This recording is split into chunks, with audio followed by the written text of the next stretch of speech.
We shot the very short film last summer, I think. Yeah. It was, there's a website in London called Show Studio, which is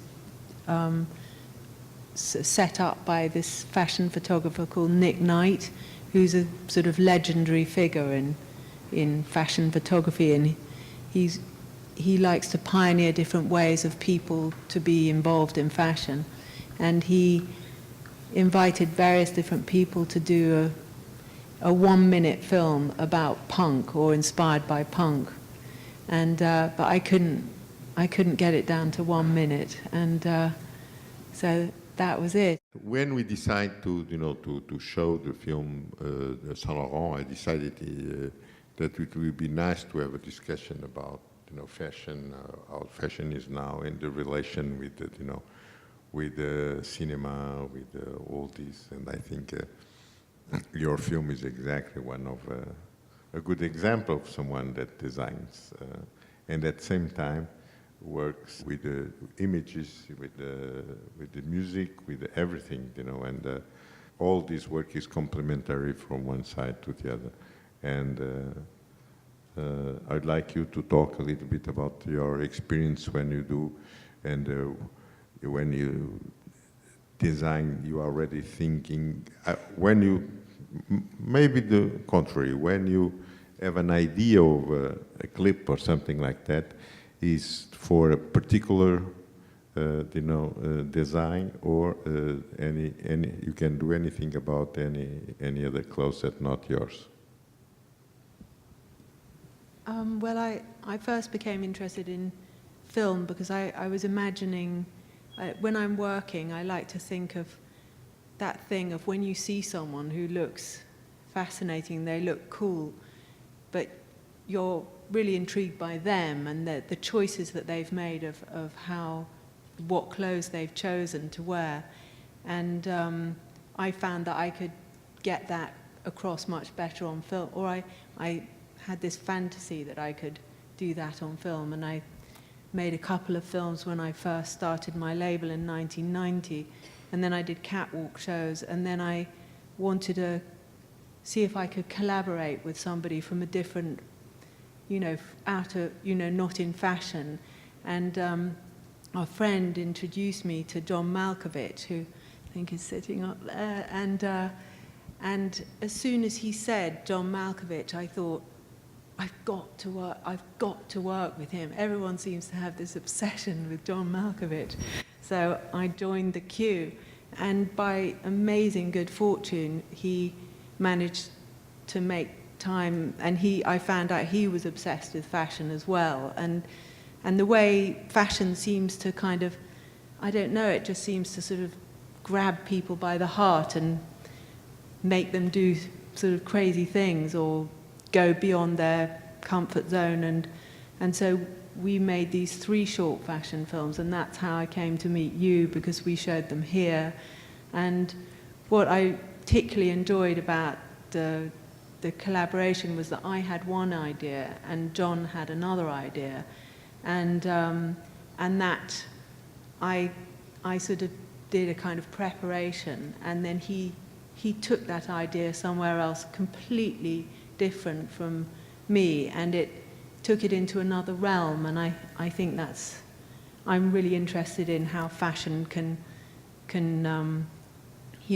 just leapfrog into different areas of people's lives and touch them really, again, maybe in spite of themselves. So it was rather long. Yeah. And now, you had any experience already with working directly with films, theater, everything? Yes. Are you, involved in what you feel that these other ways of expression can bring to your work or not? Well, yes. I mean, working in fashion is all about telling stories, just as in films or theater or all artistic means of expression. So, well, we picked our name because of it, storytellers. From the very beginning, because of also the theatrical aspect of our garments, we were making, we were approached by actors, by sometimes producers, or to start collaboration projects with them. So we started we've done specially costume projects for theater. It's a very rewarding experience because it's a different way of creating garments. When you think of a collection, you are building your own story. You are the artistic director of every process. When you are working for somebody else's story, you are telling somebody else's story, and you are working with a team. You are creating as a collective. And that's actually what's very interesting in what you were just saying, is that that it's so exciting to build up the creative process as you go along in telling the story, because you have your own idea when you read the story, but then you have the producer of the play, and he has something else to bring to the story, and he has a vision of how he wants to tell it. And so you are also helping him tell the story and bringing in your own ideas. And then you meet the actors, and they have their own personality. They feel the characters in a certain way. And it's really rewarding and very enriching, the experience. And you always learn, and it always influences the way you work then in your own collections, you know, the garments that you propose in your own collections. So it's actually very organic, and it's incredibly exciting. You have to keep an open mind, I guess. You have to like to work this way. You cannot be closed-minded. You cannot be very rigid on one perspective of a certain style, or if you are too fixated, sometimes you create frustration. So you have to get in that creative flow, and it's incredible. It's right now, I feel that things in productions are happening very much of an exchange of energies and creative personalities, and people are very open to it, and it's very enriching. That's what we've been feeling. Emmanuel,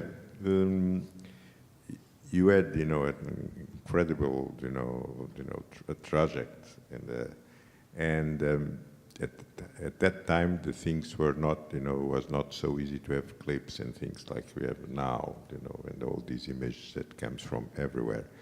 But did you, first of all, you already told us here about the story of Gloria of Cassavetes, and how, all your, Gina Rollins, was dressed by your, but it was not, what I thought it was not made express for that. They took your clothes because they were so impressed by them that he wants to use it.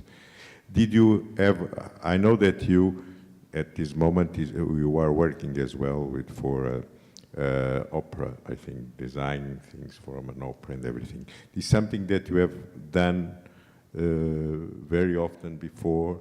Did you have ever tried or wanted to work especially for a film, a director, something like that, and you work together with them? Or is something that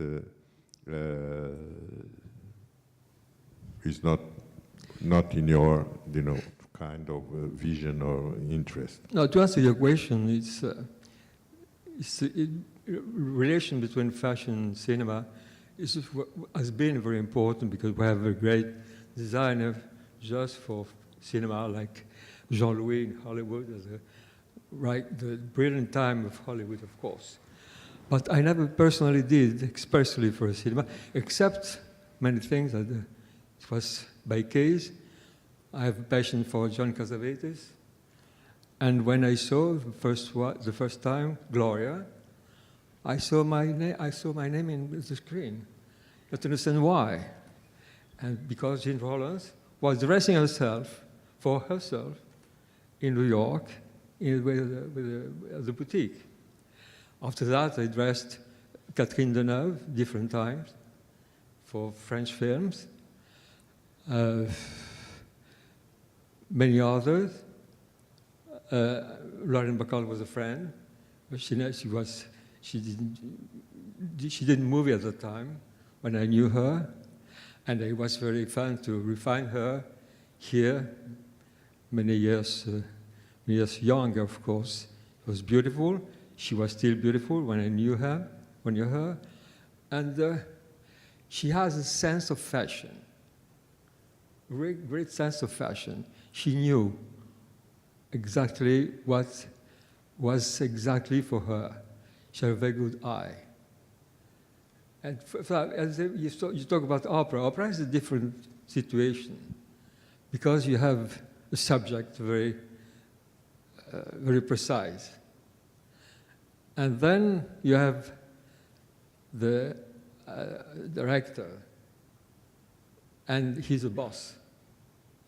And you have to have sort of a humility to work with opera, because you have to adapt yourself to the desire of the director. Even if you wanted to escape that, of course. But it was a very good experience. It was fantastic. And it was your first experience to work like that for someone, knowing that you have to, in a way... but I tried to make things very personal, even for opera. It was a fight with the director, of course.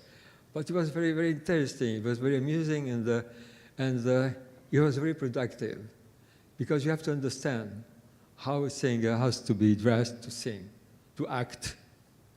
For the movie, it was different. We dressed the stars in my atelier in Paris, and after that, it was okay for the film.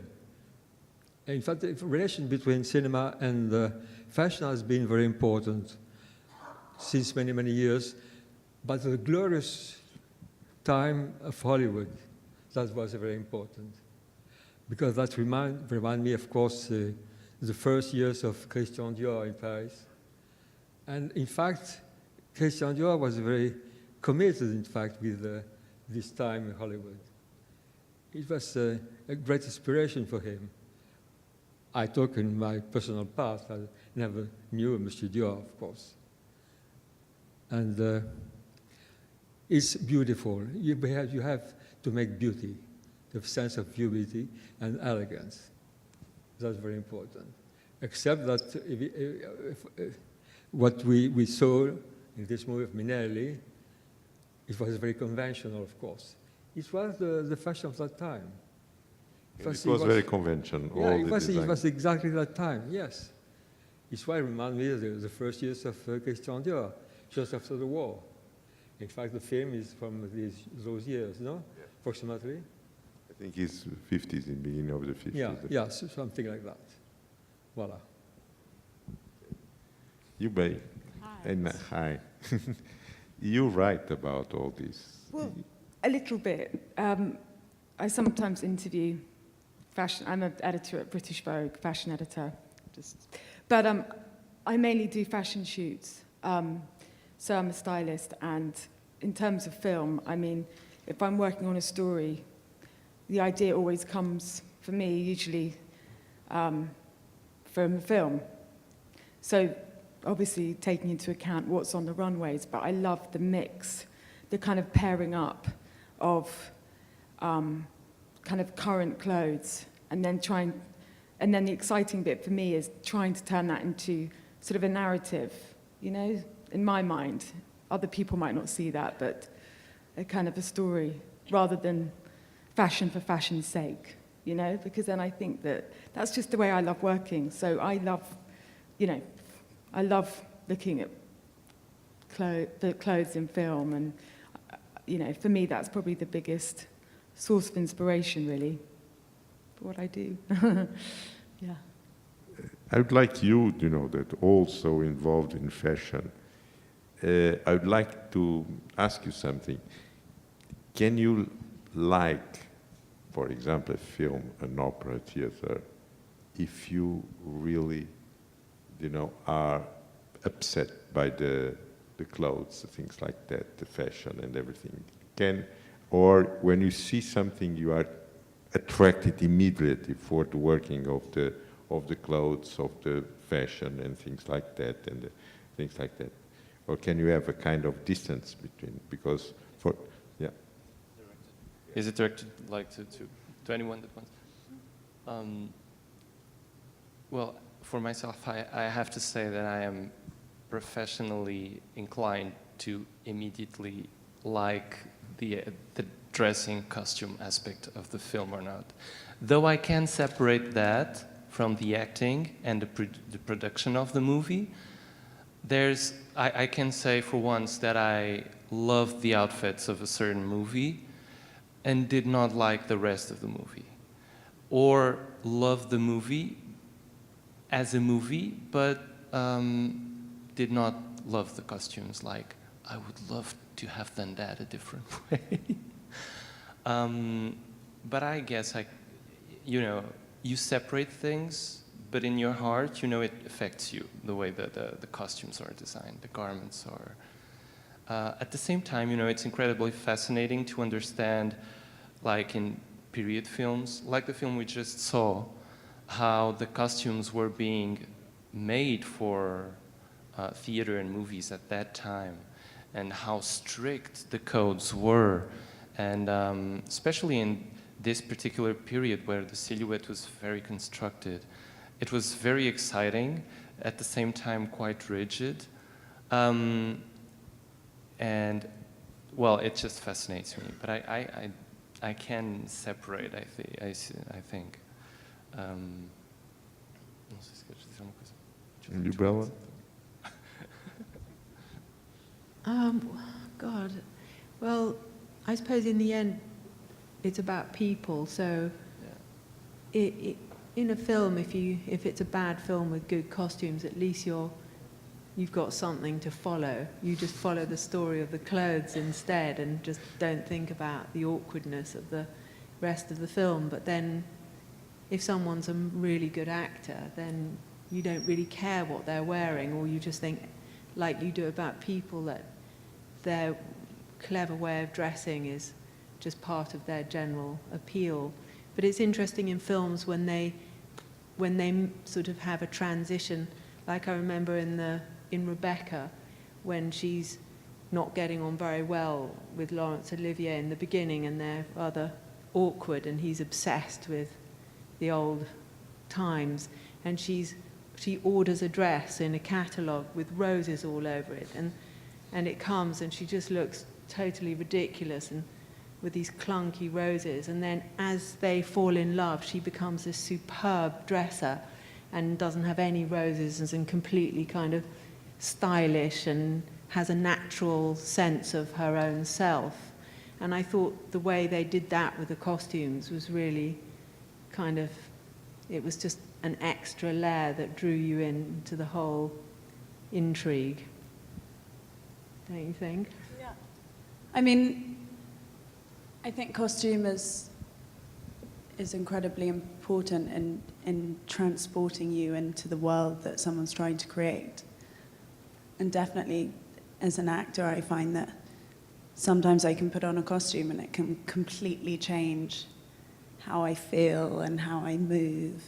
I did a Chekhov play in the West End last year, and at the beginning of the play, it was my character's birthday, and she's described to be wearing a white dress, and my director decided to put me in this huge, almost ball gown that I could hardly move in. It was sort of like a meringue, a white cake all around me on stage. But as soon as I put it on, it instantly made me feel incredibly young and playful, and I started twirling around in it. And it's amazing the freedom that clothes can give you as an actor. And I think that when you watch a film and you see an amazing actor in an incredible costume, it just helps you suspend your disbelief and give in to the world and not see them for themselves in their ordinary life. So I think it in that sense is is very helpful to an actor. I was just going to do, well, there was this exhibition at the Royal Academy of Costumes and Films, and they had Mildred Pierce, the outfit. They had the most incredible, kind of iconic movie outfits.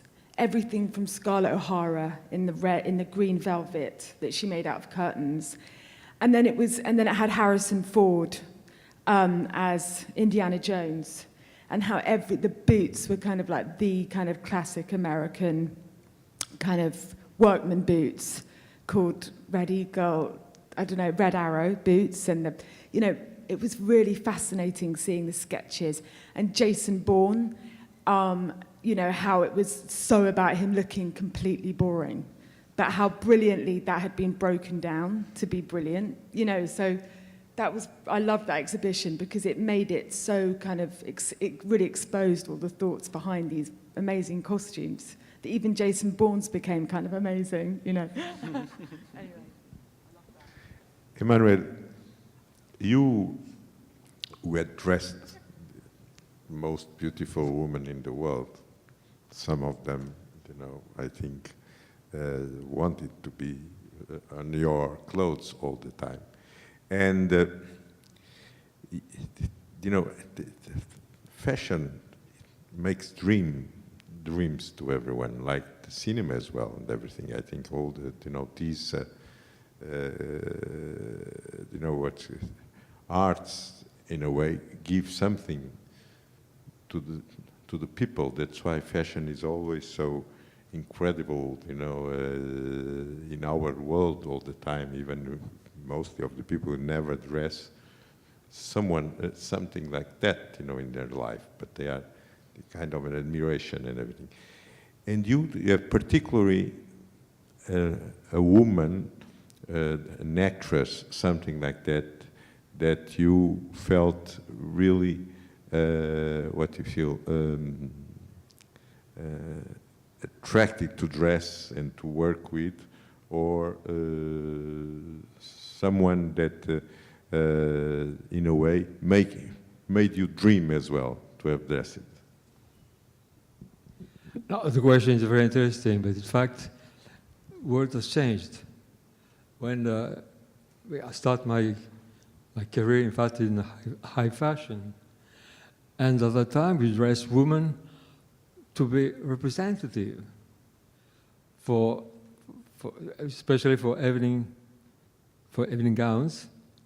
They had to be the most beautiful of the night. And that was a competition between them. Who will be the best dressed woman in that kind of evening event, or for the opera, when the opera people was dressed by nighty gowns. And it was interesting because it was a competition between fashion designers. Who was the best of us? I mean, dressed as the best beautiful woman, the most elegant, and never be too much. That was because it was a nightmare. Some lady thinks that doing too much is better. No, less is more, many times, said Miss van der Rohe. And this is why it was a challenge, in fact, because at that time you cannot do the same dress for the same evening for the two different women. And that was Paris as the 50s, the 60s, even the 70s had been like that. After that, where everything was finished. When Balenciaga closed the house in 1968, he said there are no more women to wear what I'm doing. And that was the end of a period, a real end. And it was the beginning of different things, different fashion, different attitude in living fashion. It was less conventional. It was less dress for dress, more for life. It's why we had to adapt, but we get out of the relation between cinema and fashion. We cannot explain why we do these kind of things for life. It should be the same for the cinema. Exactly the same. It's why I say what I did for the cinema, for the different movies, it was exactly what I was doing for in my fashion house. And I didn't try to be an artist. I tried to be a fashion designer, doing dresses for this type of woman who was acting a certain role, and you need to have modesty for that. It was exactly what I tried to do. Modesty and pride. Any question of the public? Good afternoon. May I? Yeah. I'm here. I was thinking of the relationship between fashion and ideology, and namely the subversion of ideology, especially with regard to gender issues. And I'm saying this because yesterday I could well see in that wonderful film on Yves Saint Laurent, how Yves Saint Laurent contributed to the liberation of women, also by emasculating them, also by making them wear clothes that were used by men only. So I was thinking whether we could bring that discussion to our floor and elaborate a bit on the role of fashion nowadays. How is it supposed also to change society, to offer new views? And again, I was mainly thinking of the frontiers between genders. Does it make any sense nowadays, or perhaps in a very near future, to talk about men's clothes and women's clothes?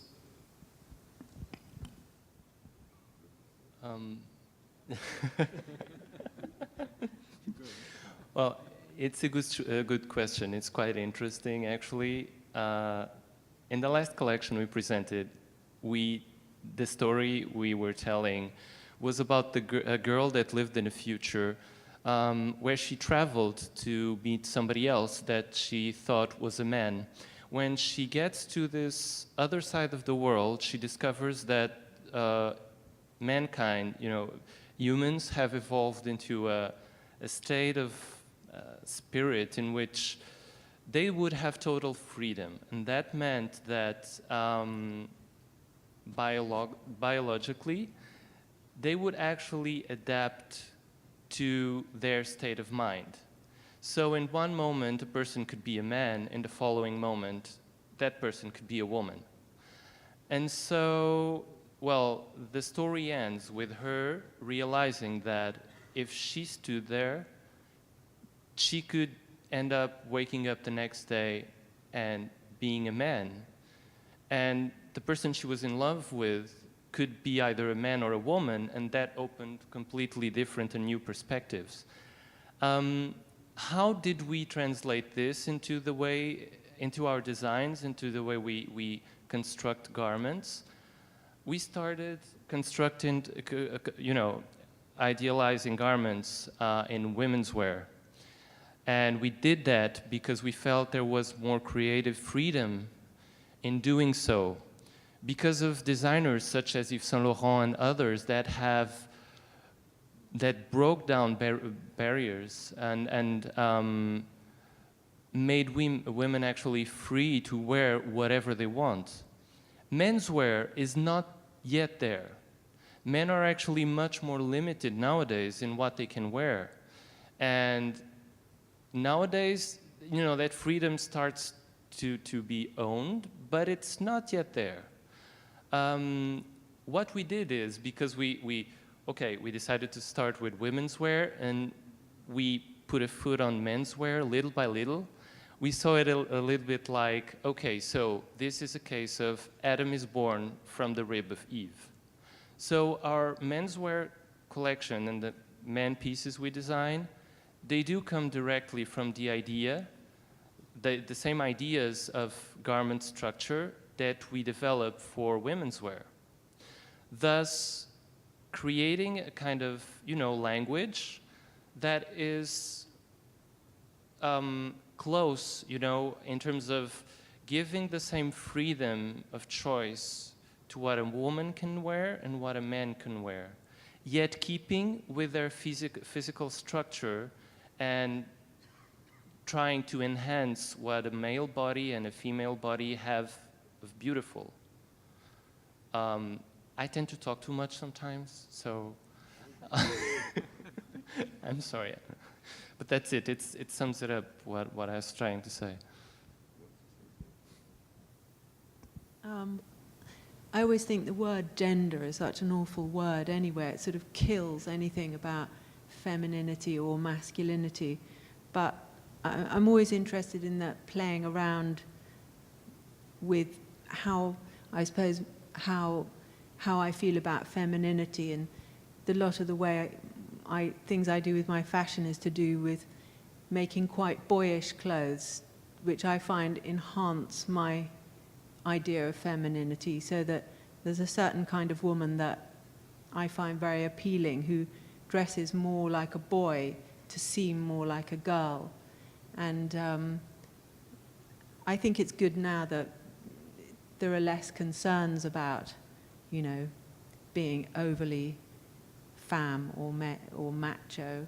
But, and it's nice, it's kind of exciting to see, it's nice that there are rules too, because then when you see someone transgress them, it's, it feels like something's happening and someone's, making a point or just expressing themselves.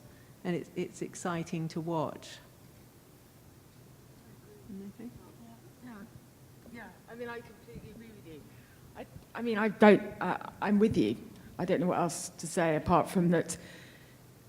I think that it's beginning to feel that whole notion maybe a little bit almost dated, because it's not dated, but it seems that women, so many women I know, wear a tuxedo suit without even, it's a complete non-issue. It's just as they might, another one might wear a cocktail dress. And look amazing. Sorry.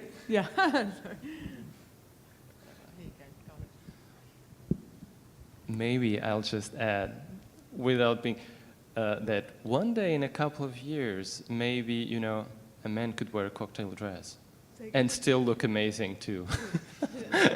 I was adding to that maybe in a couple of years, a man can also wear a cocktail dress and look amazing. I know, I'm just playing with that. I know. Any question? There was. Yeah. You just start, and I think that. Okay, so good afternoon. First of all, I was thinking as you were all talking, and I think one of the storytellers said that he saw fashion as a language. And I find that very interesting, because we went from something that was highly functional, which is basically we covered ourselves to not be cold or to protect ourselves, to something that became highly conceptual, to the point that we are now considering a form of art. When you're creating, for example, and when you're thinking of the object that is going to use your clothes, do you start thinking of the several components of the pieces that you are going to create as a formal language, trying to convey an image that are not only, for example, if you're using it for film, conveys the different elements of the character, but also tries to help telling the story, and how that influences you in your creative process. And if you agree that now, more than a utensil, fashion has become a language on its own right, that people use not only to tell a story, but also to express themselves, and there are several characteristics. I very freely believe that whatever you do is a way of expression, and very humbly so. I'm not saying that this is an art and this is, or this person are artists, but I find it extremely liberating to see what you do and to feel, you know, to have an artistic view on what you do. When we work, we always and naturally translate artistic and creative ideas into construction elements and formal elements of constructing garments. So we don't, the way we work, for once, I like to not only think of a certain style and then construct a shirt like it has been constructed for years and years. I like adding something that I feel I'm discovering. Something about the construction of that garment, something that I think that people that are going to wear the garment can discover about it and can use to transform it and make the garment their own. And that is both true when we are thinking of outfits to be worn in the streets or in clothing that are going to be worn on stage by actors. Was that, I don't know if you have any doubt about the answer? I would like to ask. Yeah. Sorry. Yeah. You have something I'd like to ask. Anyway. Fashion is like, even the cinema, is art and industry, the same, more or less. We have the kind of creation, but at the same time is an industry. I'd like to know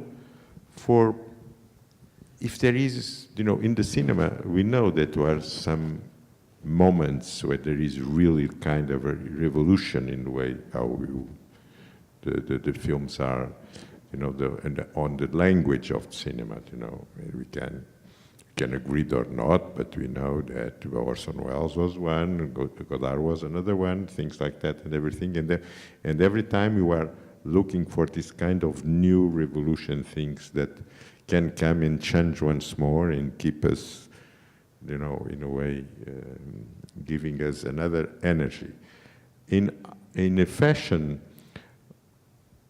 do you think it's still possible that to have a kind of complete revolution? And what was the moments, for example, for you, the most important in all the story of that gave this kind of, of changing of language completely? But we have to say that I think what we're saying is too flat, in fact, because fashion is not a quiet, long river. Cinema is not a quiet, long, quiet river, too. And we have to understand the evolution of life. Like the cinema and fashion are two things very alive. They are very hard to do. You need an explosion of feeling, of intelligence, of emotions, honesty, rigor, discipline. And then you try to understand what woman is getting in fashion, really, not to be a clown. That's a real relation between a fashion designer and woman. Because if a fashion designer is working just for himself or for herself, it's a disaster. I'm sorry to say that in sense of, I knew the beautiful years of fashion. Today, there are beautiful years too, different. The approach of the fashion designer are totally different. I was working as a sculptor. Now, just sketching, some dress on paper, and not the physical emotion, physical emotion with the dress. Because young designers should understand that they have to construct the dress on a woman, how do they live, how do they eat, how do they drive. That's very important. I remember when many times when I was doing some silk dresses, I asked the model to put the hand on the hair. That's a different approach of fashion. I don't say it's better, I don't say it's worse, but I believe that fashion has to be in relation with life, completely, because it is a reflection of life. In the history, we know, just seeing the fashion gowns, the men's fashion, the period where these people were living. Well, I said that as not an advice, just my personal emotion in front of fashion, because that's a real business. It's fantastic business. It's full of emotion, full of richness. You have to understand so many things around fashion. Not just movies, but lecture, poetry, music. Everything is very important, everything. It's why we have to open our eyes and understand. Because I saw in New York, I had a lecture in a club, and there's a motto beautiful, who said, "Be true to your art, and your art will be true to you."